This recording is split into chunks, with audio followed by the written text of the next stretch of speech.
कलिकालानले दग्धान् जीवान् स्त्रातुं समुद्यतः राजचन्द्रसुधा सिन्धुर्नमस्तस्मै स्मराम्यहम्। नमो दुर्वाररागादे वैरिवारनिवारिणे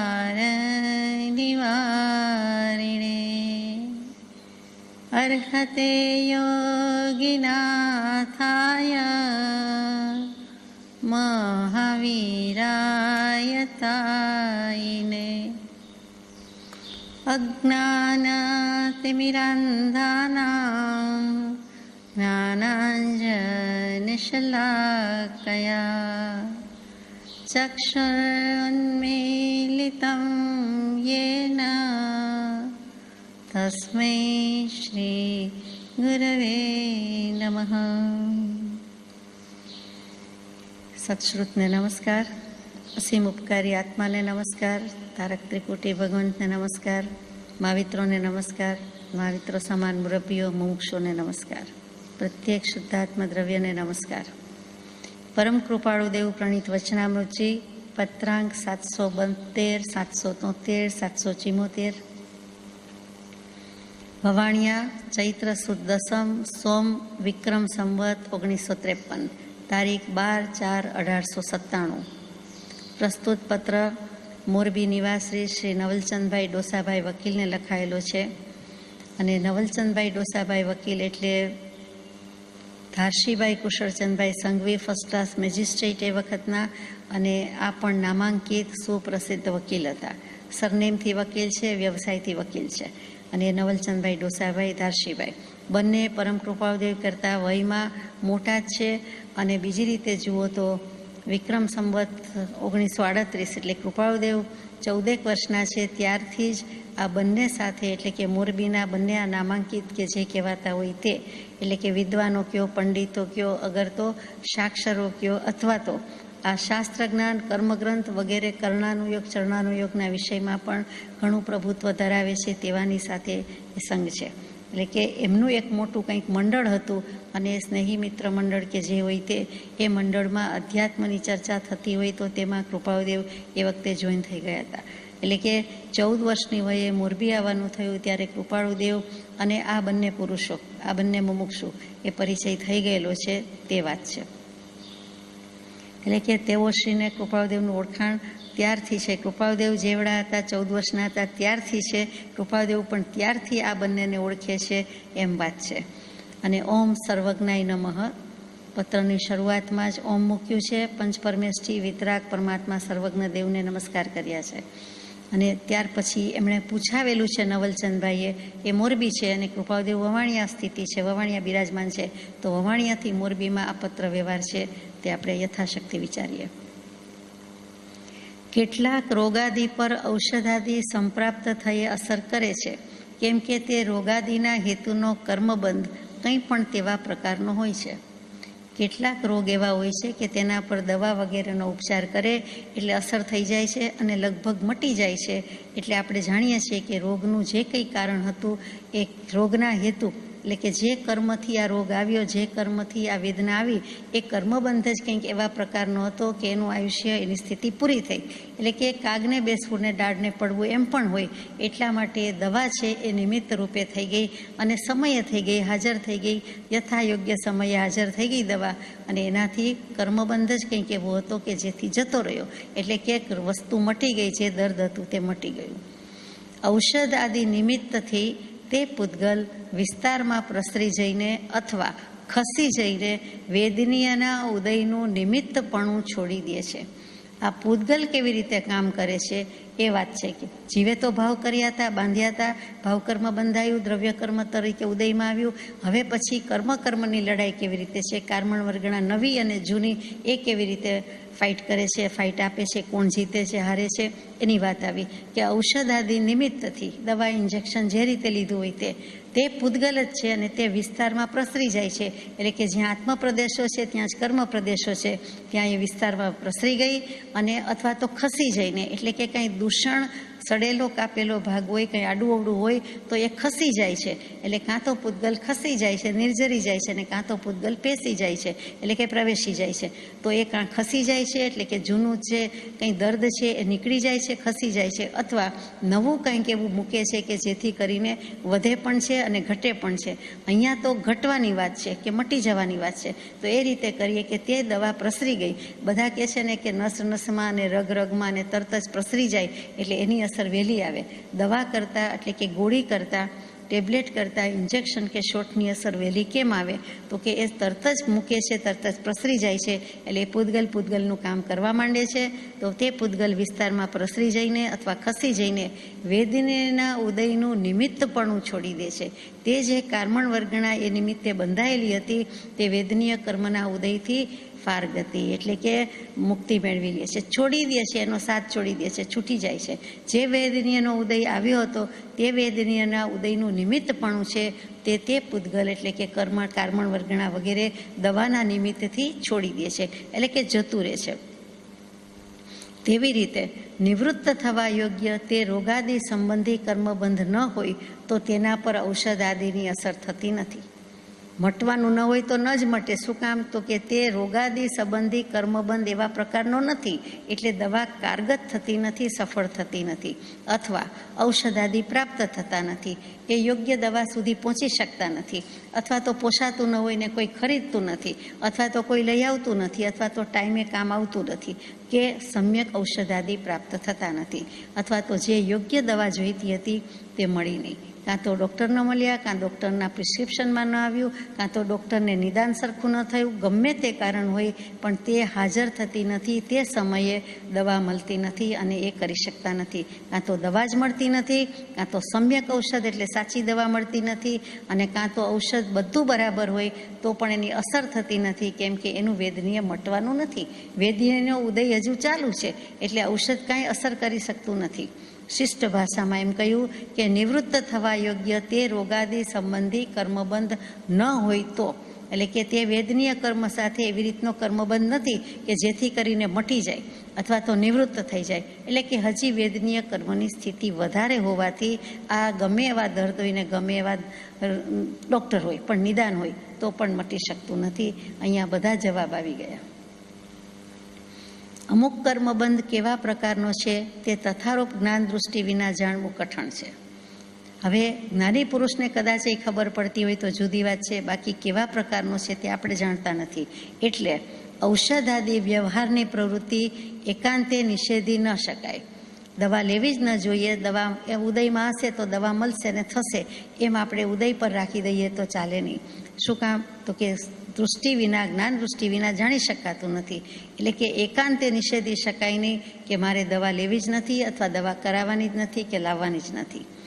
પોતાના દેહના સંબંધમાં કોઈ એક પરમાત્મ દૃષ્ટિવાળા પુરુષ તેમ વર્તે તો, એટલે કે પરમાત્મ દૃષ્ટિ એટલે પરમાત્મ દૃષ્ટિ, પરમ આત્મ દૃષ્ટિ એટલે દ્રવ્ય દૃષ્ટિ, જ્ઞાન દૃષ્ટિ થઈ ગઈ છે. જ્ઞાની પુરુષો એ જો પોતાના દેહના સંબંધમાં તેમ વર્તે એટલે કે ઔષધાદિ ગ્રહણ ન કરે તો તે યોગ્ય છે. પોતે જાણે છે કે કર્મબંધ એવો હશે અથવા તો સહી લઈશ અથવા તો મારે દવા કરવી નથી, કેમ કે નિર્જરામાં ભાગ પડાવી જાય તો મારાથી સહન થાય તેવું છે, એમ કરીને જ્ઞાની પુરુષ દવા કરતા નથી.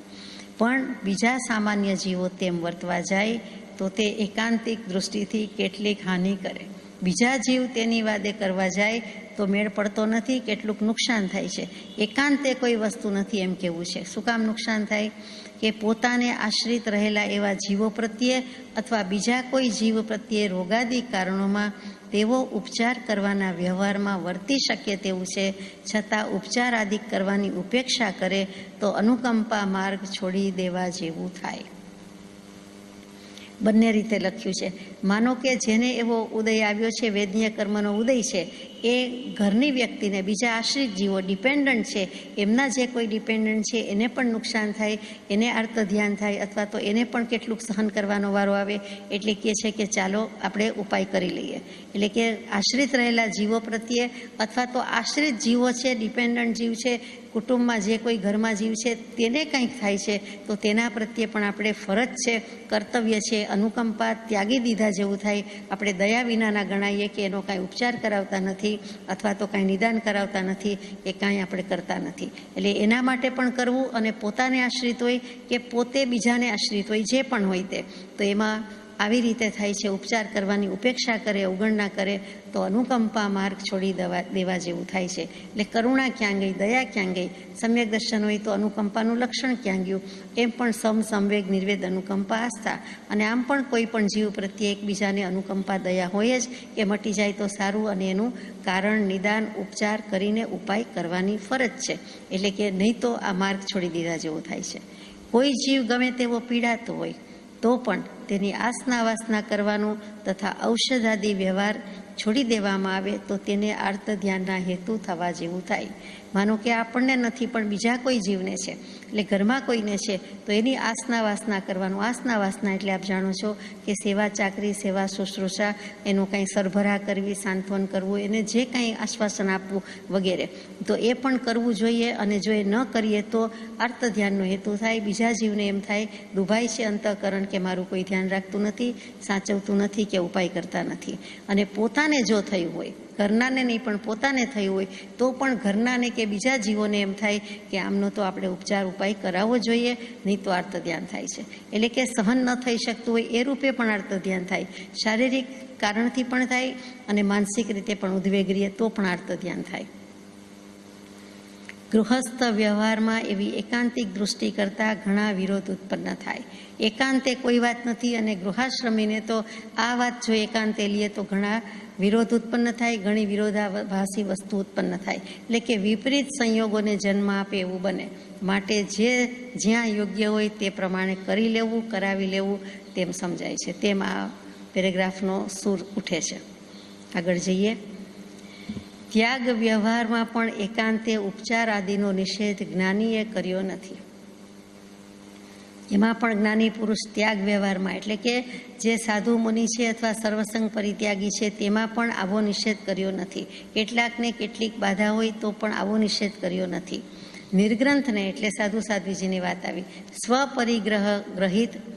સ્વપરિગ્રહિત શરીરે રોગાદી થાય ત્યારે ઔષધાદિ ગ્રહણ કરવામાં એવી આજ્ઞા છે કે, ફરીથી નિર્ગ્રંથને પણ આજ્ઞા છે કેવી, તો કે સ્વપરિગ્રહિત, પોતે ગ્રહણ કરી રાખ્યું છે તે શરીર, એટલે કે હજી શરીરનો પરિગ્રહ તો છે, દેહ તો સાધન છે, એને એમાં જો રોગ આવે તો ઔષધાદિ ગ્રહણ કરવામાં એવી આજ્ઞા છે કે જ્યાં સુધી આર્ત ધ્યાન ન ઉપજવા યોગ્ય દૃષ્ટિ રહે ત્યાં સુધી ઔષધાદિ ગ્રહણ ન કરવું. આપણને જો સહન થઈ શકતું હોય અને સ્વાભાવિક સહજ જ રહેતું હોય, અને આપણે નિરાતે બધો વ્યવહાર રૂટીન કરી શકતા હોય, અને અર્થ ધ્યાન પણ ન થતું હોય કે ક્યારે મટે, જલ્દી મટે, અથવા તો સહનશક્તિ નથી ને ઉહાપો થતો હોય, એવું જો ન હોય, એટલે કે સહનશક્તિ હોય તો તે પ્રમાણે ત્યાં સુધી ઔષધાદિ ગ્રહણ ન કરવું. જેમ કે સાધારણ પેટમાં દુખે કે સાધારણ માથાનો દુખાવો થયો તો તરત જ કંઈ ઉપચાર કરવો કે દવા લેવી જરાય જરૂર નથી, એના ટાઈમે મટી જાય. કાં તો ભૂખનું દુખતું હોય, કાં તો ઊંઘનું દુખતું હોય, કાં તો તડકામાં ફરી આવીને દુખતું હોય, એવા કોઈ ક્ષુલ્લક કારણથી દુખતું હોય તો એ તો પછી આરામથી, ઊંઘથી અથવા અમુક રીતે મટી જતું હોય, એના સમયે મટી જવાનું છે, તો એમાં કંઈ ઔષધ કરવાની કે ગ્રહણ કરવાની, કોઈ ટ્રીટમેન્ટ કરવાની જરૂર નથી. અને તેવું વિશેષ કારણ દેખાય તો, એટલે કે સહન થતું જ ન હોય, અથવા એથી બીજા પ્રકારનું કોઈ દર્દ હોય, ભારે દર્દ હોય, ઊંડું દર્દ હોય, અથવા તો કંઈક વધારે સહન ન થાય એવું દર્દ હોય, અસહ્ય દર્દ હોય, તો નિરવદ્ય ઔષધાદિ ગ્રહણ કરતા આજ્ઞાનો અતિક્રમ નથી. તો પછી આજ્ઞાનો ભંગ થતો નથી, પણ નિરવદ્ય ઔષધ ગ્રહણ કરવું. નિરવદ્ય શું અને ઔષધ શું? નિરવદ્ય એટલે કે પાપ દોષ રહિત. હવે એકેય દવામાં એકેય પ્રકારનું પાપ ન હોય એ તો વિચાર કરવો પડે. મોટાભાગની દવામાં કોઈને કોઈ દોષ તો રહેલો જ છે. ઘણીવાર તો ભયંકર હિંસા કે દોષ કે પાપ રહેલું છે. તો પછી કેટલાકને એ સંકોચ થતો હોય કે કેટલાય પશુ પંખી પ્રાણીને મારીને કે કોઈ પણ દવા કે અમુક એક્સ્ટ્રેક્ટ કાઢવામાં આવ્યું હોય અને એ આપણે લેવાનું આવે, એ આપણને ગમે નહીં.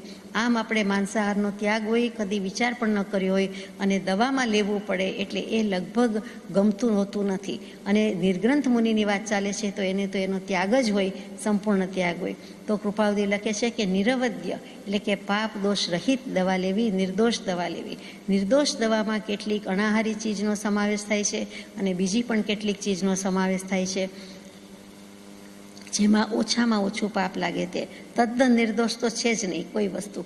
જેમ છતાં લીમડાના પાન વાટીને પીવાનું આવે તો પણ વનસ્પતિ કાય છે, એને છૂંદી બુંદીને કરવાનું આવે એટલો દોષ તો થાય જ છે. તેમ છતાં ઔષધ જ્યારે કહીએ છીએ ત્યારે ખનિજ દ્રવ્યમાંથી બનતું હોય અથવા તો વનસ્પતિમાંથી બનતું હોય તેને પ્રમાણમાં નિર્દોષ કે નિરવદ્ય એટલે કે સાવદ્ય નહીં, એટલે કે નિરવદ્ય એટલે કે પાપ રહિત નિર્દોષ દવા કહેવાય છે. આ ઔષધિમાં 3 વસ્તુ આવે: વનસ્પતિમાંથી બનતી, ખનિજમાંથી મળતી, ખનિજ દ્રવ્ય કહીએ તે, અને ત્રીજું જડીબુટ્ટી. એ જડીબુટ્ટી પણ વનસ્પતિ જ છે, તેમ છતાં કેટલોક સંયોગ કોઈ અન્ય દ્રવ્યનો પામે છે એટલે જડીબુટ્ટી કહે છે. એટલે આ 3 વસ્તુ અથવા મુખ્ય 2 વસ્તુ તેને ઔષધ કહેવાય, જેને સાદી ભાષામાં આપણે ઓસડ અને ઓસડિયા બોલવા માંડ્યા છીએ. આ ઓસડ અને ઓસડિયા એટલે બીજું કાંઈ નથી, ઔષધ. અને ઔષધ એટલે આપણે દવા બોલીએ, પણ દવા એટલે આવી બધી. ઔષધનું ગુજરાતી ઓસડ જ કહેવા જેવું છે, પણ એને સમજવા માટે દવા કહીએ છીએ, એ પણ યાદ રાખવા જેવું છે. તો એવું ગ્રહણ કરતાં આજ્ઞાનો અતિક્રમ નથી. અથવા યથાસૂત્ર ઔષધાદિ ગ્રહણ કરતાં આજ્ઞાનો અતિક્રમ નથી. યથાસૂત્ર એટલે શાસ્ત્રમાં, સિદ્ધાંતમાં, આગમમાં જે કહ્યું છે તે પ્રમાણે ઔષધાદિ ગ્રહણ કરતાં આજ્ઞા ભંગ થતો નથી. એટલે કે શાસ્ત્રમાં શું કહ્યું હોય તો કે મધનો ત્યાગ જ હોવો જોઈએ, કંદમૂળનો ત્યાગ જ હોવું જોઈએ, માંસાહારનો ત્યાગ જ હોય, અને એવી જે બધી દવા કહી છે તે પછી તો એવી દવા એ પણ દોષવાળી છે માટે કીધેલું છે કે શાસ્ત્રોક્ત દવા એટલે કે આ બધી વસ્તુ જેમાં ન આવતી હોય તે, પશુ પંખીના વધ ન થતા હોય, હિંસા ન થતી હોય, એવી બધી જ દવા જે કંઈ છે એવા ઔષધ લેવામાં આજ્ઞાનો ભંગ નથી. અને બીજા નિર્ગ્રંથને શરીરે રોગાદિ થયું હોય ત્યારે તેની વૈયાવચ આદિ કરવાનો પ્રકાર જ્યાં દર્શાવ્યો છે ત્યાં કંઈ પણ વિશેષ અનુકંપાદી દૃષ્ટિ રહે એવી રીતે દર્શાવ્યો છે.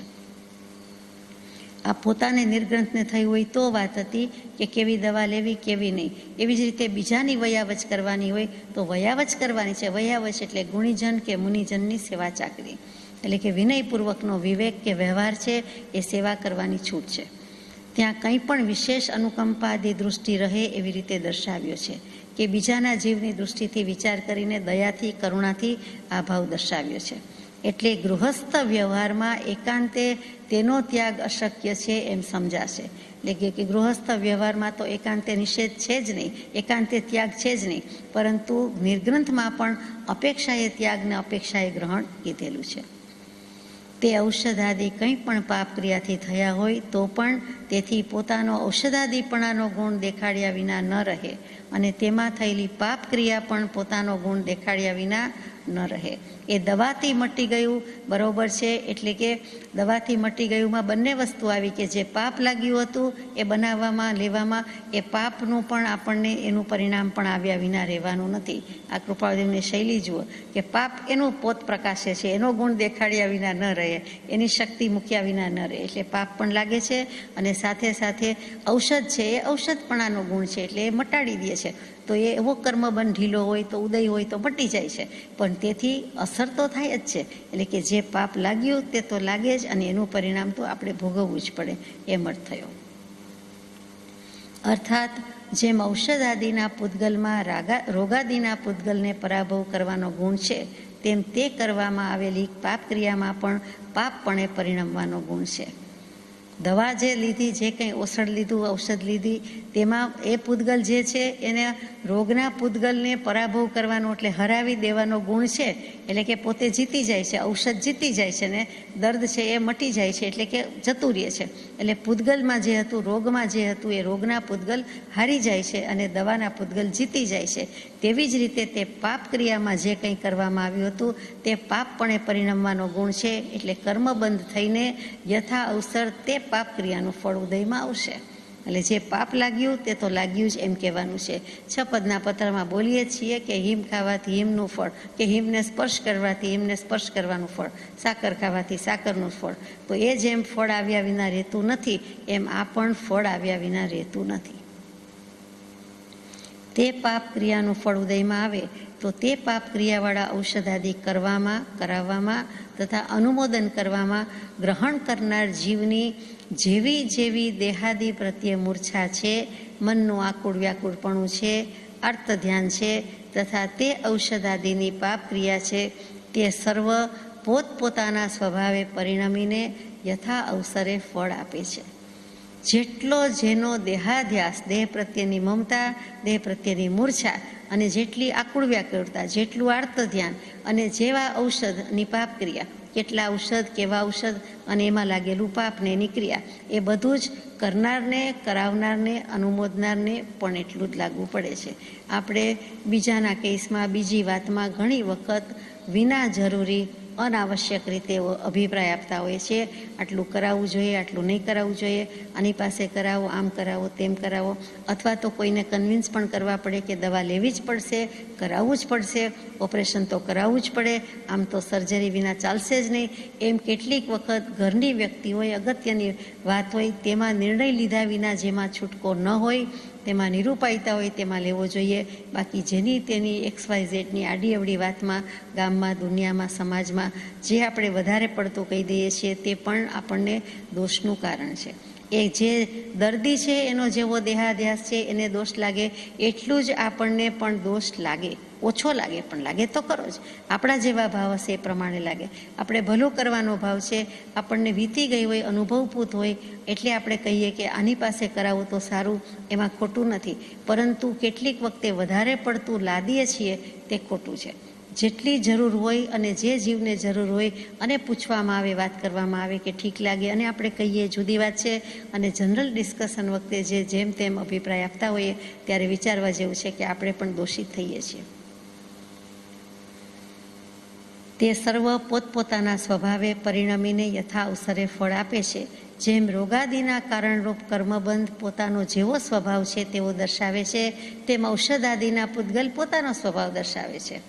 જે કર્મ બાંધતી વખતે જે કહ્યું હતું રોગનું કારણ શું કામ થયું, રોગ શું કામ થયો, તો કે પૂર્વે એવી વેદનીય બાંધી દીધી માટે, તો કે એ જેમ છે તેવી જ રીતે આ દવા ઔષધના પૂતગલ એ પોતાનું પોત પ્રકાશે છે, પોતાનો સ્વભાવ દર્શાવે છે. એટલે કે તેમ ઔષધાદિની ઉત્પત્તિ આદિમાં થયેલી ક્રિયા, એ ઉગાડવામાં થયેલી ક્રિયા અથવા તો બનાવવામાં થયેલી ક્રિયા અથવા લઈ આવવામાં થયેલી ક્રિયા, પછી બીજા 2-4 દ્રવ્ય સાથે ભેગું કરવાનું થાય તો તે ક્રિયા, તેના કર્તાની જ્ઞાન આદિ વૃત્તિ, એનો બનાવનારો કેવો છે, એનો ભાવ કેવો છે, એની વૃત્તિ કેવી છે, એના ભાવ એ વખતે કેવા છે, તથા તે ગ્રહણ કરતાના જેવા પરિણામ છે તે, એટલે કે દર્દીના, તેનું જેવું જ્ઞાન છે, જેવી વૃત્તિ છે તેને પોતાનો સ્વભાવ દર્શાવવાને યોગ્ય છે. તથા રૂપ શુભ સ્વરૂપે અને અશુભ સ્વરૂપે સફળ છે. એટલે જો સારા ભાવ હશે, ડૉક્ટર પણ એવો સારા ભાવથી બનાવતો આપતો હશે, એટલે કે વૈદરાજ કે ડૉક્ટર કે બનાવનાર, દવા બનાવનાર, કે કોઈનું હિત થાય છે, કોઈને ભલું થાય છે અને કોઈ આનાથી ઉપાય કરશે, મટી જશે તો એની દુઆ મળશે કે આશીર્વાદ મળશે કરતાં એવી એની અપેક્ષા નથી, પરંતુ એ જીવને શાતા ઉપજાવવામાં હું નિમિત્તભૂત થાઉં છું તો સારો ભાવ છે. લૂંટી લેવાનો ભાવ હોય તો અશુભ ભાવ છે, અથવા તો એનું બગાડી નાખવું કે આ જોઈએ તેવી 100% સાચી દવા ના આપું, 2% જ આપું, 98% ભેળસેળ કરવું, જે મોટે ભાગે બધા જાણે છે કે ચાલતું જ હોય છે, જેમ ફાવે તેમ ચાલતું હોય છે, તો એ બધાના ભાવમાં એ ભયંકર દોષ કરતો હોય છે. આ ખરેખર વિચારવા જેવી વાત છે કે મોટે પાયે કૌભાંડ જ ચાલતા હોય છે અને આ બધા દોષ જ ચાલતા હોય છે. ગમે તેવી બહારથી સારી વાત કરતા હોઈએ, અગર તો ભક્તિ વાંચનમાં રતપત હોઈએ તો પણ જો આ વ્યવસાયમાં પડેલા હોય કે આવી પ્રવૃત્તિમાં પડેલા હોય એને તો અનંત દોષ લાગ્યા જ કરે છે. પરમાત્મા પણ એમાંથી કાંઈ બચાવી શકતા નથી. એમનો બોધ છે, જે પરમાત્માને માને છે એની તો આજ્ઞાય નથી કે હવે જરૂર કરતાં વધારે રડવું, કમાવવું અને આવા દોષના ભાગીદાર થવું. થયું તે થયું, પણ હવે શું, તો કે સંતોષજન હોય તો આ બધામાંથી છૂટી જવા જેવું છે, નહીં તો કેટલી બધી પરંપરા ચાલુ થાય છે. તો આ કેટલા બધાના ભાવ કાઉન્ટ થાય છે એ જોવાનું છે કે એનું પણ જ્ઞાન, વૃત્તિ, એનો સ્વભાવ એ પણ રિફ્લેક્ટ થાય છે. શુભ હશે તો શુભ ફળ આપશે, અશુભ હશે તો અશુભ સ્વરૂપે સફળ છે એટલે સક્સેસફુલ એમ નહીં, ફળ સહિત છે, વિથ રિઝલ્ટ, એના કોન્સિક્વન્સીસ અને રિઝલ્ટ્સ મોજૂદ છે, એના ફળ ભોગવવા પડશે. એ અફળ નથી, એ એળે જતું નથી, એ ન કામનું નથી, એ કામ જ છે. અને એનું પરિણામ ભોગવવું જ પડે છે. એટલે આ અર્થમાં શુભનું શુભ, અશુભનું અશુભ સ્વરૂપે સફળ છે એમ લખ્યું.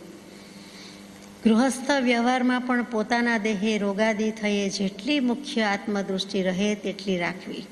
ગૃહવાસમાં હોય તો ભલે હોય, પણ પોતાનો દેહ પોતાનો તો છે જ નહીં, પણ વ્યવહારથી માનવાનો છે. તો એમાં રોગ આવ્યો તો આવે, એમાં જેટલી મુખ્ય આત્મદૃષ્ટિ થાય, મારે આ સાધન હશે તો હું આત્માર્થે કંઈક કરી શકીશ, આ દોયલો મનુષ્ય ભાવ મળ્યો છે તો મારું જે કંઈ આયુષ્ય હોય તે સારી રીતે વ્યતીત થાય અને આત્મા લક્ષ્ય જાય, ભક્તિ થાય, વાંચન થાય, અથવા તો મારાથી જે કંઈ સારા કામ થવાના હશે થશે, એવી કોઈક આત્મદૃષ્ટિ રાખે. અથવા જે કાંઈ છે તે આત્માનું કલ્યાણ કરવાનું બાકી છે, એ કલ્યાણ કરવા માટે જ આ વધારાનું આયુષ્ય મળ્યું અને મારે એમાં જ ગાળવું છે, એવો કંઈક ભાવ રાખે. ટૂંકમાં આત્મસન્મુખ થઈને વર્તે, દેહાદિક વિષયો ઇન્દ્રિયના વિષયમાં પડી ન જાય. ત્યારે તો એમ થાય કે આમ થાય તો તેમને એવો ક્ષણિક વૈરાગ્ય આવી જાય, પરંતુ પછી કોણ વૈરાગ્યને, કોણ સંન્યાસને, કોણ પોતે, દવા કોણ, ગરજ સરી કે વૈદ વેરી, એવી રીતે બધા જ ભાવો જતા રહીએ અને મનુષ્ય ભાવ શારીરિક ઇન્દ્રિયના વિષયો એમાં પ્રવર્તન કરે. તો એના માટે આ દેહ નથી, માત્ર દેહ તે સંયમ હેતુ હોય જો, અન્ય કારણે અન્ય કશું કલ્પે નહીં, દેહે પણ કિંચિત મૂર્છા નવ જોઈએ જો. એ અપૂર્વ અવસર એવો ક્યારે આવશે? તો તેમ કરે તો ચાલે. અને આર્ત ધ્યાનનું યથાદૃષ્ટિએ જોતા અવશ્ય પરિણામ આવવા યોગ્ય દેખાય, અથવા આર્ત ધ્યાન ઉપજતું દેખાય તો ઔષધાદિ વ્યવહાર ગ્રહણ કરતા નિરવદ્ય એટલે નિષ્પાપ ઔષધ આદિની વૃત્તિ રાખવી. એમ થાય કે આર્ત ધ્યાન જ થાય છે અને આર્ત ધ્યાન થશે, આજે નથી તો થોડુંક દર્દ વધશે, પછી થશે, અથવા તો થવા માંડ્યું છે એમ લાગે તો ઔષધાદિ વ્યવહાર ગ્રહણ કરવો, એટલે કે દવા વગેરે, ઔષધિયા વગેરે લેવા, પણ નિર્દોષ નિષ્પાપ નિર્વદ્યની વૃત્તિ રાખવી. આ મધ એક જ દવા છે, અંજીર એક જ દવા છે, એ વાપરો એટલે મટી જ જવાનું છે એવું ગમે તેટલું કહે તો પણ આપણે બે ઝીઝક કહી દઈએ કે અમારે ને અંજીરને, અમારે ને મધને કોઈ સંબંધ નથી, અમે લઈએ જ નહીં. નો મેટર વોટ, પ્રાણ ત્યાગ થાય તો ભલે થાય, પણ અમે આજ્ઞા લીધી છે અને અમે માંદગીમાં પણ વાપરવાની છૂટ નથી રાખી. એવી દૃઢતા હોય તો થાય. એનું ઓલ્ટરનેટિવ જે કંઈ હોય, સબસ્ટિટ્યૂટ હોય, એ આપણને આપે જ છે કે ગોળમાં લેજો, પતાસામાં લેજો, એમ પણ કહે છે. તો એવી રીતે કરવું જોઈએ. માનો કે એવો કોઈ છૂટકો જ નથી, એનાથી જ મટે એવું જગતમાં છે જ નહીં કે આ વસ્તુથી આ વસ્તુ મટે. દવાથી દર્દ મટે એ ભૂલી જવા જેવું છે. એ અપેક્ષા એ છે કે જો કર્મબંધ એવા પ્રકારનો હોય અને લાગુ પડવાની હોય તો થાય, નહીં તો કેટલાકને રિએક્શન પણ આવે જ છે, આપણે જાણીએ છીએ. તો એમ કરવા જેવું નથી. એટલે કે ધર્મ અથવા તો લીધેલી આજ્ઞા તોડીને આ પ્રમાણે કરવા જેવું નથી. કવચિત પોતાને અર્થે અથવા પોતાને આશ્રિત એવા અથવા અનુકંપા યોગ્ય એવા પરજીવને અર્થે સાવધ્ય ઔષધાદિનું ગ્રહણ થાય તો તેનું સાવધ્યપણું નિર્ધ્વંસ પરિણામના હેતુ જેવું અથવા અધર્મ માર્ગને પોષે તેવું હોવું ન જોઈએ. એ લક્ષ્ય રાખવા યોગ્ય છે. માનો કે આપણા માટે નહીં, પણ ઘરના કોઈ માટે, પોતાને આશ્રિત હોય ઘરમાં એના માટે, અથવા તો સમાજમાં કોઈ અનુકંપા યોગ્ય હોય, આપણને ઘણી બધી વ્યક્તિ પ્રત્યે સદભાવ આદર હોય અને સમાજમાં ઉપયોગી હોય, તો એવા કોઈ જીવ પ્રત્યે પણ આપણે આવું દવા લેવાનું કહીએ તો કેવું, પરંતુ પાપ સહિત હોય એમાં શું કેવું છે કે નિર્ધ્વંસ કે ક્રૂર પરિણામ હોય એવું એટલી હદે તો ન જવું.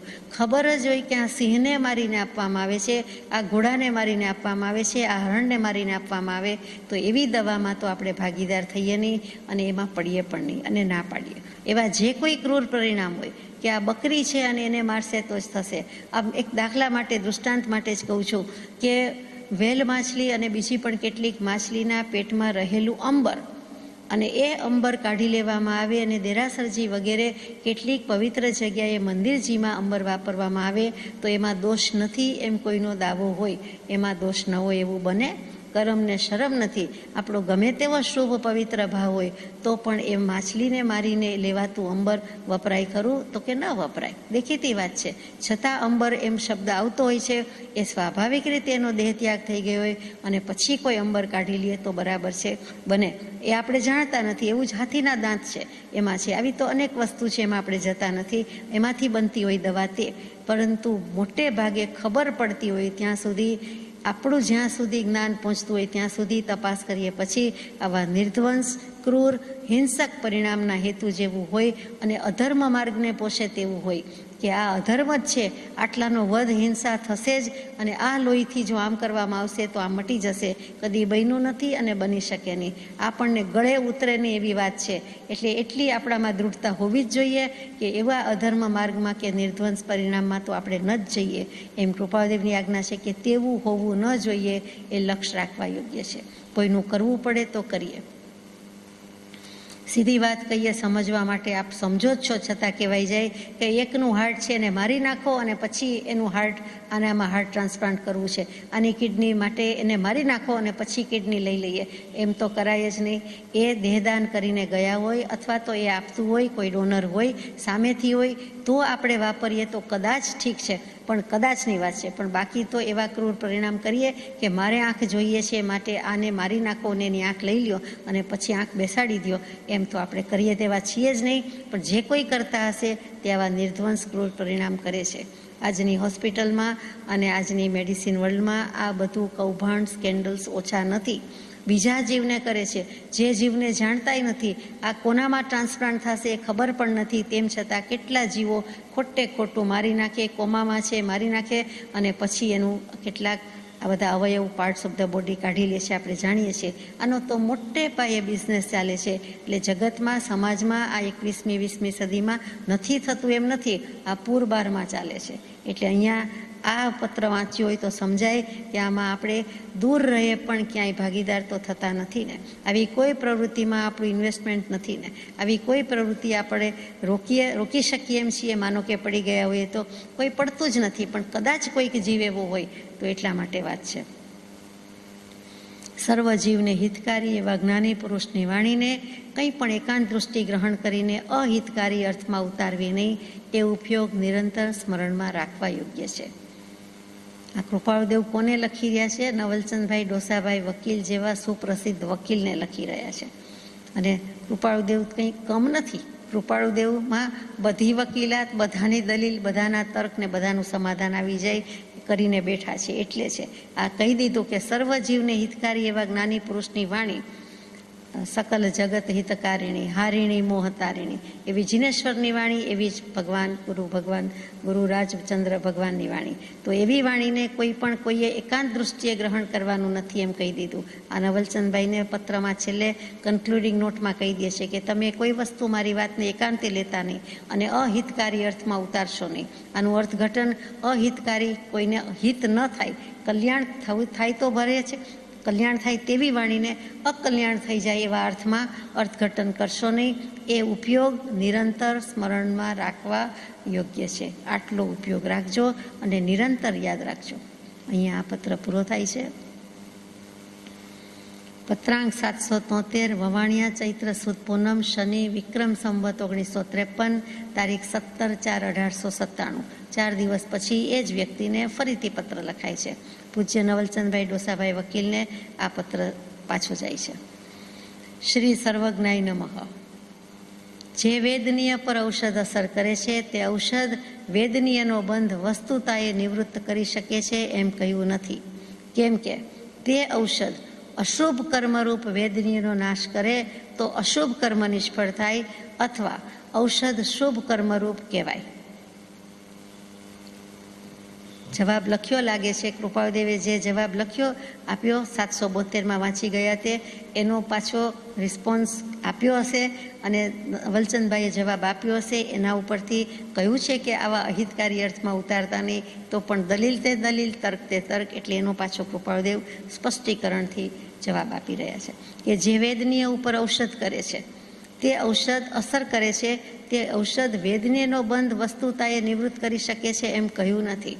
એ ઔષધ લેવાથી વેદનીયનો બંધ પૂરો થઈ ગયો કે મટી ગયો એમ કૃપાળદેવ કે મેં કહ્યું નથી. કેમ કે તે ઔષધ અશુભ કર્મરૂપ વેદનીયનો નાશ કરે તો અશુભ કર્મ નિષ્ફળ થાય છે. એટલે કે કર્મ ગયું, અશુભ કર્મ ગયું, દર્દ ગયું એમ નથી કીધું, પણ તે ઔષધ અશુભ કર્મરૂપ વેદનીયનો નાશ કરે તો અશુભ કર્મનો નાશ થયો કે નિષ્ફળ થયો અથવા ઔષધ શુભ કર્મરૂપ કહેવાય. એટલે કે ત્યાં વેદનીયનો નાશ સાથે અશુભ હતું, અશાતા વેદનીય હતું એ ગયું, પણ સાથે સાથે એને નવો દોષ લાગ્યો નથી એમ નથી. એટલે ઔષધને શુભ કર્મ રૂપે કીધું કે શુભ ભાવ તો થયા ને, મટી ગયું, શાતા લાગી તો એ પણ પરિણામને બંધ તો થયા જ છે ને, કે આનાથી મટી ગયું અને પાછું બધાને કહે.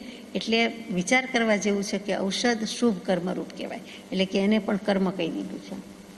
પણ ત્યાં એમ સમજવું યોગ્ય છે કે તે અશુભ કર્મ વેદનીય એવા પ્રકારની છે કે તેને પરિણામાંતર પામવામાં ઔષધાદિ નિમિત્ત કારણરૂપ થઈ શકે.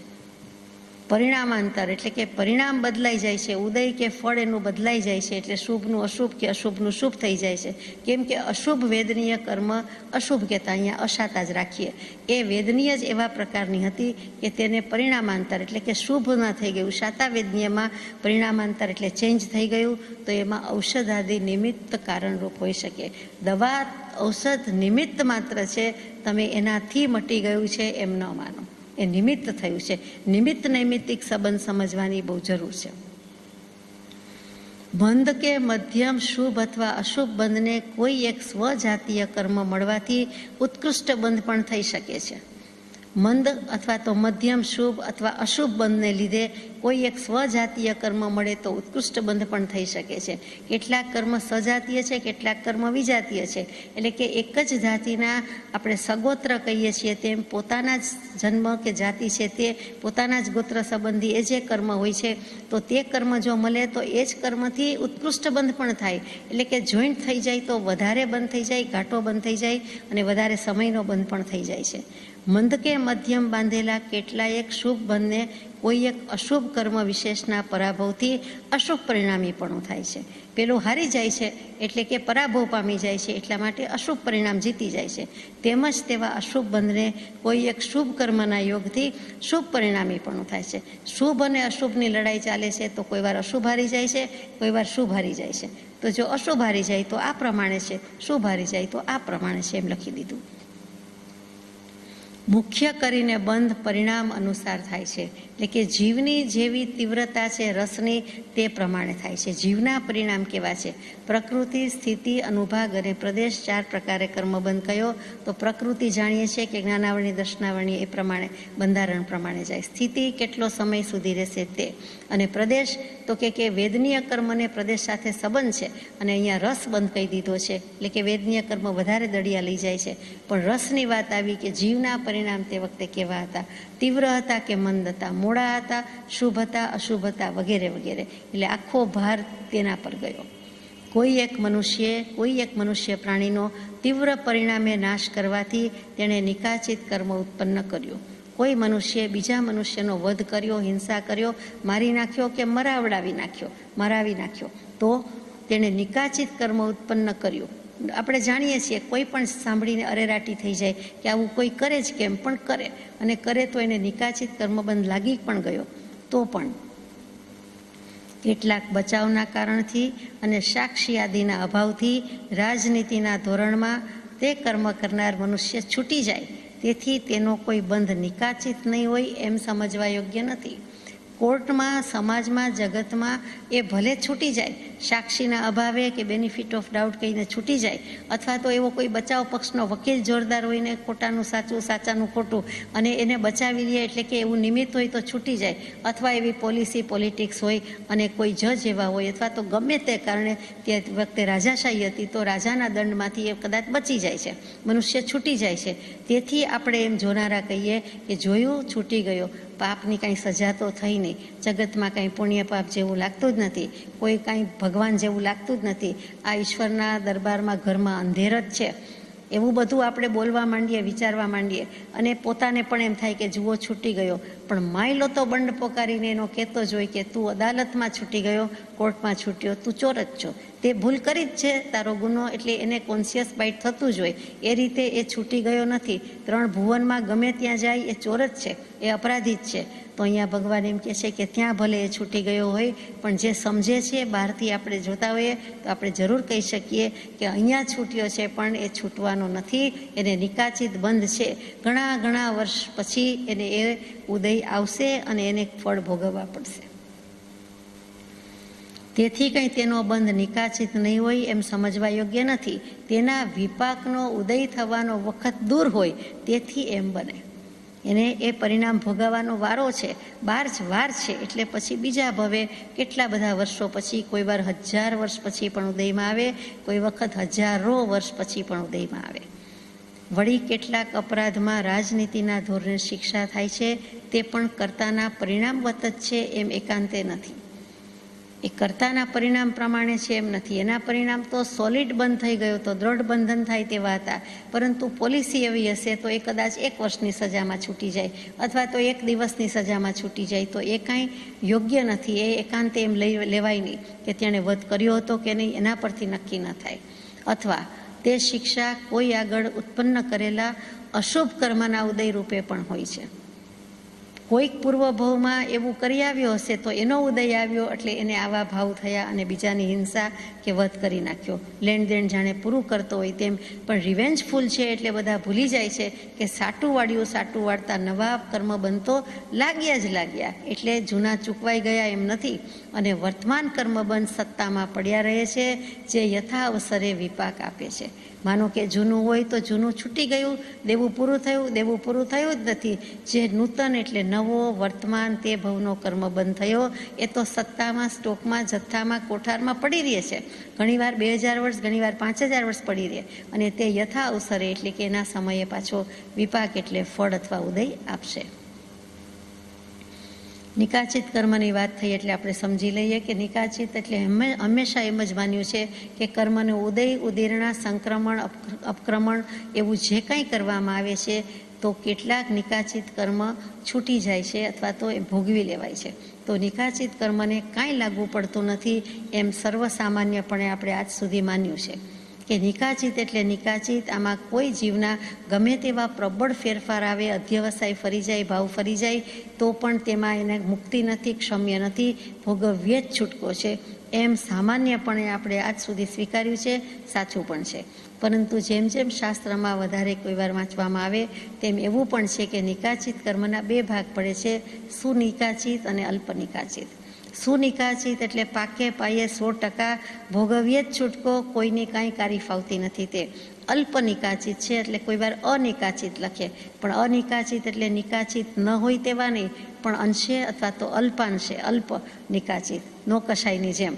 તો એ નિકાચિત કર્મ એવા છે કે કોઈક વખત મોડા પડે અથવા તો ભોગવતા પહેલાં એનો ક્ષય થઈ જાય એવું છે. એટલે કે બંને રીતે વાત મૂકી છે, આ એક સમજવા માટે વાત છે.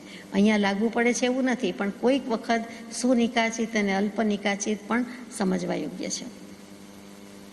સામાન્યપણે અસત્ય આદિ કરતાં હિંસાનું પાપ વિશેષ છે. પહેલું પ્રાણાતિપાત આવે ને બીજું અસત્ય આવે, મૃષાવાદ, વિરમણ આવે. એટલે 18 પાપસ્થાનકમાં પ્રાણાતિપાત એટલે કોઈ પણ જીવના પ્રાણ, વધ, હત્યા, હિંસા કરી હોય તે અથવા કરાવી હોય, અનુમોદી હોય. તો હિંસાનો દોષ સૌથી વધારે છે, પછી બીજા નંબરે અસત્ય મૂક્યું, મૃષાવાદ મૂક્યું છે. એટલે સામાન્યપણે અસત્ય કરતાં હિંસાનું પાપ વધુ છે, વિશેષ છે, કૃપાદેવ લખે છે. પણ વિશેષ દૃષ્ટિએ તો હિંસા કરતાં અસત્ય આદિનું પાપ એકાંતે ઓછું જ છે એમ ન સમજવું. આ વકીલને જવાબ લખાય છે એટલે અસત ભાષણ વિશે પણ કૃપાળદેવ લઈ લે છે, કોઈ જ રીતે ક્યાંયથી છોડતા નથી. અને રાજાને વશાત રાજાશાહી હોવાથી કેટલીક વખત કેટલાક નિર્ણય રાજ્યની ફેવરમાં આપવા પડે, લેવા પડે, અને જજ હોય તો એને વિચારવું પડે અને વકીલને પણ વિશેષ વિચારવું પડે. એટલે કે કોઈને હિંસા કરી છે એ સાબિત કરે કે નથી કરી, અથવા તો બીજાને દોષિત ઠેરવે, તો એ વખતે એને અસત ભાષણનો દોષ લાગે. એટલે આ અનુસંધાનમાં લખ્યું હોય તેમ સમજાય છે કે હિંસા કરી નથી, પોતે કરવા ગયા નથી, પણ જેણે કરી છે એને કાં તો છોડી મૂકે છે અસત ભાષણથી, ખોટી દલીલથી કે તર્કથી, અથવા બીજા કોઈકને ઠેરવે છે, આરોપી ઠેરવે છે કે આણે કર્યું છે, આણે કર્યું નથી, તો એ એકાંતે ઓછું પાપ નથી. એટલે કે એમાં પણ પાપ એટલું જ છે એમ સમજવું. એટલે એકાંતે ઓછું નથી, એકાંતે વધારે છે એમ સમજો તો સારું.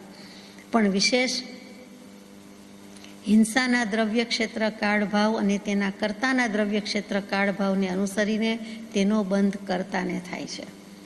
જેણે હિંસા કરી છે એના દ્રવ્ય ક્ષેત્ર કાળભાવ અને જે કર્તાના દ્રવ્ય ક્ષેત્ર કાળભાવ છે તે અનુસરીને તેનો બંધ થાય છે. હિંસા વખતે કેવા ભાવ હતા અને એનો કરનારો છે એના દ્રવ્ય ક્ષેત્ર કાળ ભાવ કેવા છે તે પ્રમાણે બંધ થાય છે.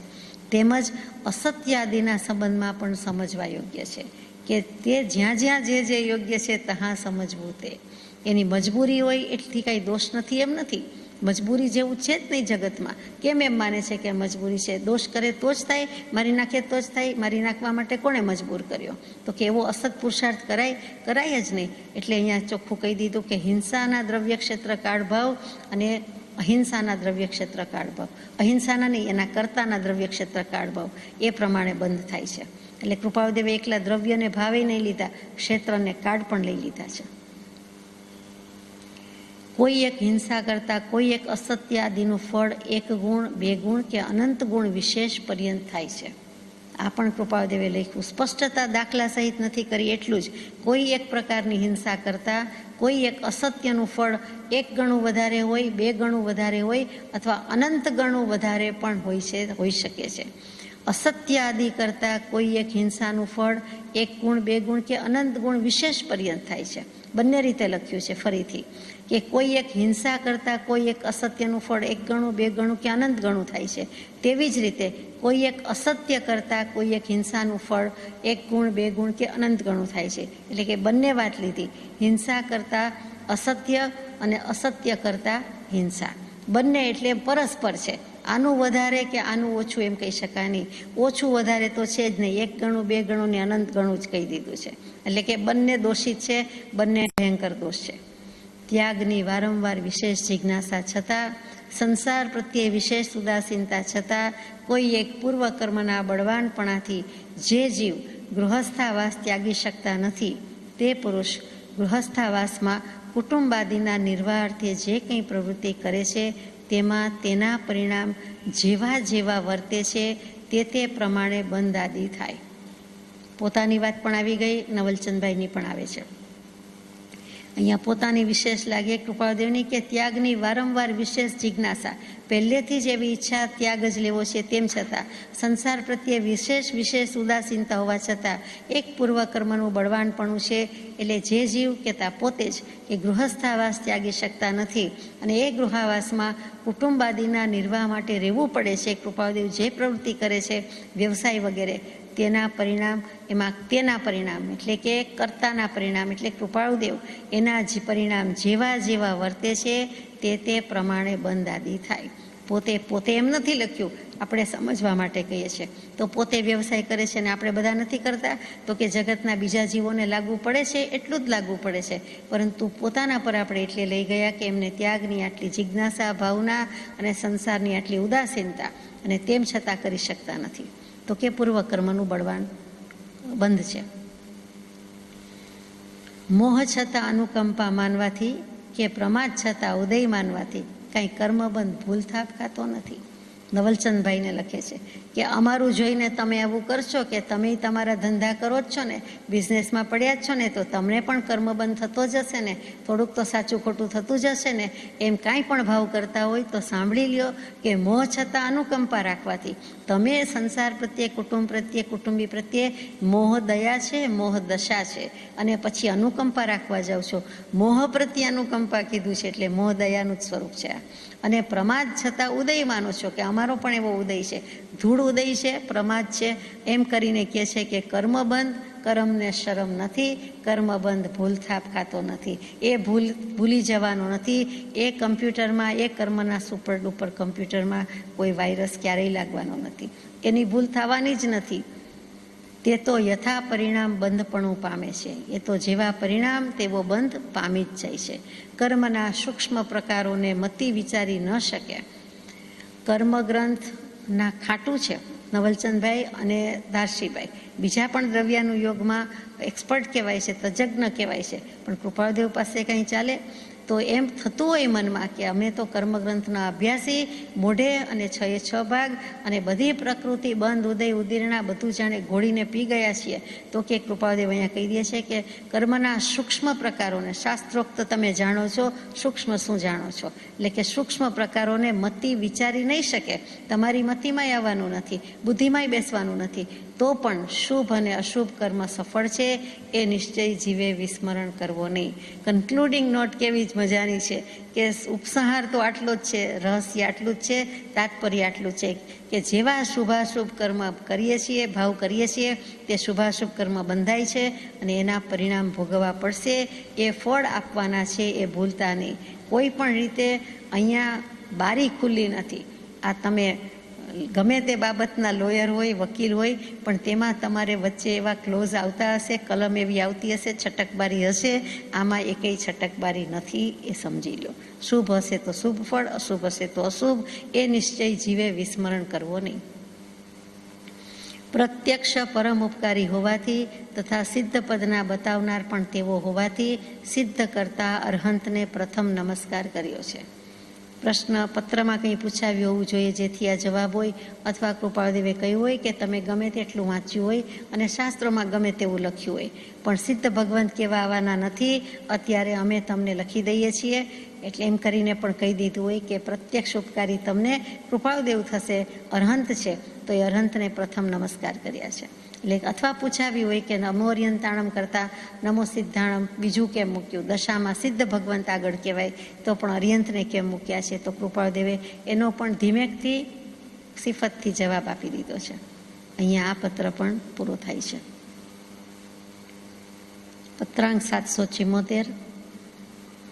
તેમાં કોને લખ્યો છે તે આપણને અનુપલબ્ધ છે, પણ આમને જ લખ્યો હોય તેવું સમજાય છે, પણ આપણાથી કહી શકાતું નથી. તેવી જ રીતે કોઈ તિથિ તારીખ પણ મળી નથી, એટલે આપણે કહી શકતા નથી. એના પછી મૂક્યો છે અને બે પત્રોની વચ્ચે છે, એટલે એ જ અરસામાં લખાયો હશે. એ બધું ખરું, પણ લખ્યું નથી, મૂક્યું નથી, કેમ કે મળ્યું નહોતું. તો આપણે વિચારીએ. પત્રાંક 774 એમાં 6 કલમથી એક વાત આવે છે, તે સમજીએ કે શુભ બંધ મોડો હોય અને તેને કોઈ અશુભ કર્મનો જોગ બને તો શુભ બંધ મૂળ મોડો હોય તેના કરતાં વધારે મોડો થાય છે. પહેલાં એક જ સમજીએ 6માંથી કે શુભ બંધ મોડો એટલે મંદ હોય, મૃદુલ હોય. આપણે મૃદુલ મંજુલ કહીએ છીએ, તે મૃદુલ શબ્દ ઉપરથી મોડું આવ્યું. મોડું એટલે તીખું, ખાટું, ખારું અને મોડું હોય એ મોડું નહીં. જીભના રસની વાત નથી, પણ અહીંયા શુભ બંધની વાત છે. પછી તો રસ જ છે કે કોઈ પણ કર્મ બાંધ્યો અને શુભ બંધ થયો, એ મોડો બાંધ્યો એટલે કે શિથિલ બાંધ્યો, મંદ બાંધ્યો.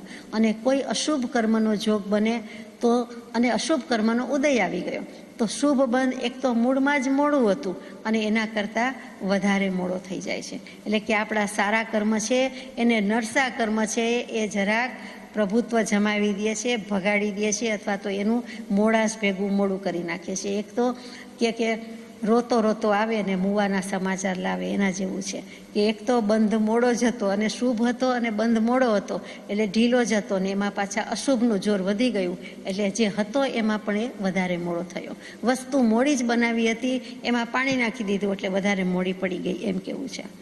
એક તો મૂળમાં જ વસ્તુ મોડી બનાવી અને એમાં પછી પાણી નાખી દીધું. એવી રીતે આપણે શુભ બંધ મોડો જ હતો અને એમાં પાછો અશુભ કર્મનો જોગ બન્યો એટલે વધારે મોડો થઈ ગયો. બીજું, શુભ બંધ મોડો હોય અને તેમાં કોઈ શુભ કર્મયોગનું મળવું હોય તો મૂળ કરતાં વધારે દૃઢ થાય છે અથવા નિકાચિત થાય છે. શુભ બંધ હજી મોડો જ રાખ્યો છે અને એમાં શુભ કર્મયોગનું જ મળવું થાય છે, એટલે કે શુભ વત્તા શુભ થાય છે, એટલે બંને એક જાતિ પાંતિના ભેગા થયા. તો ભલે ને પહેલાં મોડું હતું, મૂળમાં મોડું હતું, હવે વધારે દૃઢ થયું. એટલી હદે પણ દૃઢ થઈ શકે કે નિકાચિત બંધ થઈ જાય છે. શુભ નિકાચિત હોય તો શુભ, પણ નિકાચિત બંધ થઈ જાય છે.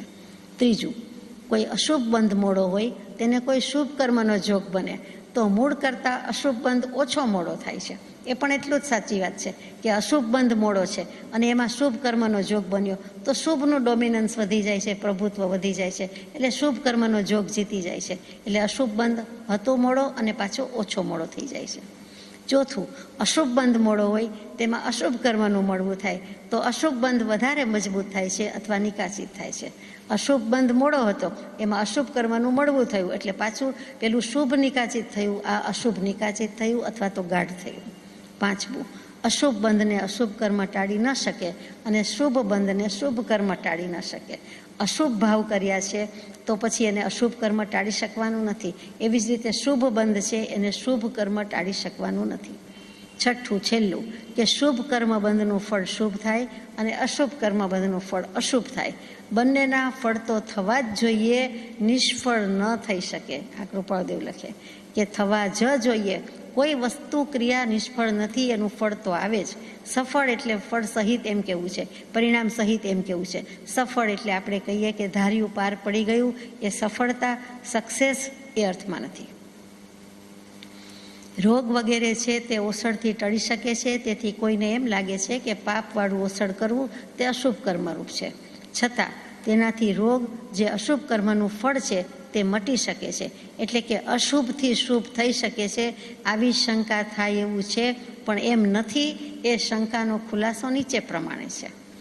કૃપાળુદેવે જ આ શંકા ઉઠાવી હોય તો એ નવાય નહીં, પણ હવે આપણે તો પત્ર વ્યવહાર છે એટલે એમ માનવા પ્રેરાય છે કે આ નવલચંદભાઈએ જ લખ્યું હશે કંઈ. રોગ વગેરે છે તે ઓસડથી ટળી શકે છે એમ કીધું એટલે કોઈ એમ માની જાય કે પાપવાળું ઓસડ કર્યું એટલે અશુભ કર્મ છે, એટલે તેનાથી રોગ જે હતો તે મટી ગયો, એટલે અશુભ કર્મનું ફળ હતું તે મટી ગયું, એટલે અશુભથી શુભ મટે, અશુભથી શુભ થાય છે એમ કોઈ માને તો તે ખોટી વાત છે. કોઈ એક પૂતગલના પરિણામથી થયેલી વેદના, જેને પૂતગલ વિપાકી વેદના કહેવાય છે. જીવ વિપાકી વેદના, પૂતગલ વિપાકી વેદના, ક્ષેત્ર વિપાકી વેદના એમ કેટલાક કર્મગ્રંથમાં પ્રકાર આવે. અહીંયા પૂતગલ વિપાકી વેદનાની વાત છે. તે શું? તો કે કોઈ એક પૂતગલના પરિણામથી થયેલી વેદના તથા મંદ રસની વેદના કેટલાક સંજોગોથી ટળી શકે છે અને કેટલાક સંજોગોથી વધારે થાય છે અથવા નિકાચિત થાય છે. તેવી વેદનામાં ફેરફાર થવામાં બાહ્ય પૂતગલ રૂપી ઓસડ વગેરે નિમિત્ત કારણ જોવામાં આવે છે. પૂતગલની જ દુનિયા છે, પૂતગલની જ સૃષ્ટિ છે, દેહ પણ પૂતગલ જ છે, તો એમાં બધી કારમણ વર્ગણામાં ફેરફાર થયા કરતા હોય તો થયા કરે. એટલે કે ઓછું થાય, વધારે થાય, ઘટે, વધે અથવા તો નિકાચિત પણ થાય છે. અને તેમાં નિમિત્ત કોણ થયું? તો કે ઓસડ વગેરે થયું, દવા વગેરે થઈ એમ લાગે છે. તેવી વેદનામાં ફેરફાર થવામાં બાહ્ય પૂતગલ રૂપી ઓસડ વગેરે નિમિત્ત કારણ જોવામાં આવે છે. વગેરે કહેતા શસ્ત્રક્રિયા, સારવાર વગેરે જે બધું કહેવાતું હોય તે, દવા સિવાયની જે કોઈ ટ્રીટમેન્ટ હોય તે બધી પણ આવી ગઈ. બાકી ખરી રીતે જોતા તો તે બંધ પૂર્વથી જ એવો બાંધેલો છે કે તે જાતના ઓસડ વગેરેથી ટળી શકે. જે આ પહેલા પત્રની શરૂઆત પહેલું વચન હતું તે આવીને ઊભું રહ્યું, 772નું પહેલું વચન, કે કોઈ કર્મબંધ જ એવો હોય તો તે પ્રમાણે મટી શકે છે. એટલે કે એ બંધ જ પૂર્વથી એવો બાંધ્યો છે કે તે પ્રકારના ઓસડ વગેરે મળી જાય એટલે ટળી જાય છે. ઓસડ વગેરે મળવાનું કારણ એ છે કે અશુભ બંધ મોડો બાંધ્યો હતો અને બંધ પણ એવો હતો કે તેને તેવા નિમિત્ત કારણો મળે તો ટળી શકે. બંધ પણ મોડો હતો અને એવા નિમિત્ત પણ મળી ગયા. તેથી એમ કહેવું બરાબર નથી કે પાપ કરવાથી તે રોગનો નાશ થઈ શક્યો. કે જુઓ, દવા ખાધી તો મટી ગયું ને, ભલે પાપ પડ્યું, એમ કોઈ કહી શકે નહીં. એ યોગ બનવાનો હતો એટલે બન્યું છે. પાપ કરવાથી તે રોગનો નાશ થઈ ગયો એમ કહેવું બરાબર નથી. અર્થાત પાપ કરવાથી પુણ્યનું ફળ મેળવી શકાયું એમ કહેવું બરાબર નથી. એ મટી ગયું ને મટાડી દીધું ને ભલે પાપ પડ્યું, પણ મટી ગયું કે મટાડ્યું માટે પુણ્યનું ફળ તો એમ મનાય નહીં. પાપવાળા ઓસડની ઈચ્છા અને તે મેળવવા માટેની પ્રવૃત્તિથી અશુભ કર્મ બંધાવા યોગ્ય છે અને તે પાપવાળી ક્રિયાથી કંઈ શુભ ફળ થતું નથી. એક તો પાપવાળા ઓસડની ઈચ્છા કરે છે, તે મેળવવા માટેની પ્રવૃત્તિ કરે છે, એનાથી અશુભ કર્મ બંધાય છે અને તે પાપવાળી ક્રિયાથી કંઈ શુભ ફળ થતું નથી. મટવાનું જ છે એવું તો છે જ નહીં, કેમ કે મટી શકવાનું હોય, એવી યોગ્યતા હોય, એવું બધું હોય, એવો બંધ હોય તો જ મટે છે. બાકી દર્દથી દવા મટે એ વાતમાં માલ નથી. એમ ભાસે કે અશુભ કર્મના ઉદયરૂપ અશાતાનો તેણે ટાળી, તેથી તે શુભરૂપ થયું, તો તે સમજવા ફેર છે. એટલે કે અશાતાને શાતામાં ફેરવી નાખી તો એ સમજણનો ફેર છે, મિસઅન્ડરસ્ટેન્ડિંગ છે. અશાતા જ એવી જાતની હતી કે તે રીતે મટી શકે અને તેટલી આર્તધ્યાન આદિની પ્રવૃત્તિ કરાવીને બીજો બંધ કરાવે. એટલે કે આપણે જે વાત વિચારી ગયા તે જ છે કે અશાતા એવી પ્રકારની હતી કે આટલી દવાથી એવો બંધ હતો એટલે મટી જાય, અને તેટલી આર્તધ્યાન આદિની પ્રવૃત્તિ પણ મટી ગઈ. પણ એ ભલે મટી ગઈ, પણ બીજો બંધ તો થયો જ ને. નૂતન કર્મ બંધ કે પાપ તો લાગ્યા જ છે, એ ક્યાં જશે? એ તો ભોગવવા પડશે. નહીં તો શું થાત જો આ પ્રમાણે દવા ન લીધી હોત તો? કે દવા નિર્જરામાં ભાગ પડાવી જાય છે. જો પોતે સહી શક્યા હોત તો આજે દવા કર્મની નિર્જરા થવાની હતી તેમાં ભાગ પડાવી ગઈ, વચ્ચે આવી ગઈ, એટલે કેટલાક કર્મનો ઉદય કે ભોગવવાનું પાછું બાકી રહ્યું. નોટ ઓનલી ધેટ, એટલું જ નહીં, પણ આજે કર્મનો ઉદય પૂરો થયો, પરંતુ તે પાપની ક્રિયાથી દવા વગેરે લેતા જે નવો બંધ થયો એ તો ભોગવવાનો પાછો બાકી રહ્યો, નવું ખાતું શરૂ થયું. પૂતગલ વિપાકી એટલે જે કોઈ બહારના પૂતગલના સમાગમથી પૂતગલ વિપાકપણે ઉદય આવે અને કોઈ બાહ્ય પૂતગલના સમાગમથી નિવૃત્ત પણ થાય. જેમ ઋતુના ફેરફારના કારણથી શરદીની ઉત્પત્તિ થાય છે અને ઋતુ ફેરથી તે નાશ થાય છે, અથવા કોઈ ગરમ ઓસડ વગેરેથી નિવૃત્ત થાય છે. કેટલું સુંદર વ્યવહારિક દૃષ્ટાંત આપી દીધું કે પૂતગલ વિપાકી શબ્દનો અર્થ એમ કે જે કોઈ બહારના પૂતગલના સમાગમથી પૂતગલના વિપાકપણે ઉદય આવે છે અને બાહ્ય પૂતગલના પાછા ઉદયથી કે નિમિત્તથી કે સમાગમથી પાછું એ નીકળી જાય છે. શરદી વાયરસ કે બહારથી લાગ્યું હતું અને પાછું આપણને હવામાન બદલાતા કે વાયરસ જતું રહેતા બહારથી જ પાછું મટી જાય. આવ્યું શું ને ગયું શું, એમાં કંઈ ઝાઝા ઉપાય કરવાના ન હોય, છતાં ઘરગથ્થું અસર કરે તો કોઈ રાબ પીવે અથવા તો કંઈક ઠંડુ ગરમ કરે કે તાપણું તાપે કે જે કારણથી થઈ હોય એનું નિવર્તન થાય તો ગરમ અસોડ વગેરેથી એ કે ઋતુ ફેરથી નિવૃત્ત પણ થઈ જાય છે. તેવી રીતે તેના ટાઈમે એ જતું પણ રહે છે. નિશ્ચય દૃષ્ટિએ તો ઓસડ વગેરે કહેવા માત્ર છે, બાકી તો જે થવાનું હોય તે જ થાય છે. એટલે કે ઓસડ ઔષધ ન કરવા એમ નથી. આર્ત ધ્યાન થતું હોય પોતાને અથવા ઘરનાને, અને કેટલાક સંયોગ એવા હોય અને સહનશક્તિ પણ ન હોય તો પછી કરવા યોગ્ય છે, નહીં તો કરવા યોગ્ય નથી. સામાન્ય વાતમાં દવા લઈ લઈએ ને મટી જાય ને ફેંસલો કરી લઈએ તે તો કરવા યોગ્ય છે જ નહીં. અહીંયા આ પત્ર પૂરો થઈ જાય છે. સજાત્મ સ્વરૂપ પરમ ગુરુ.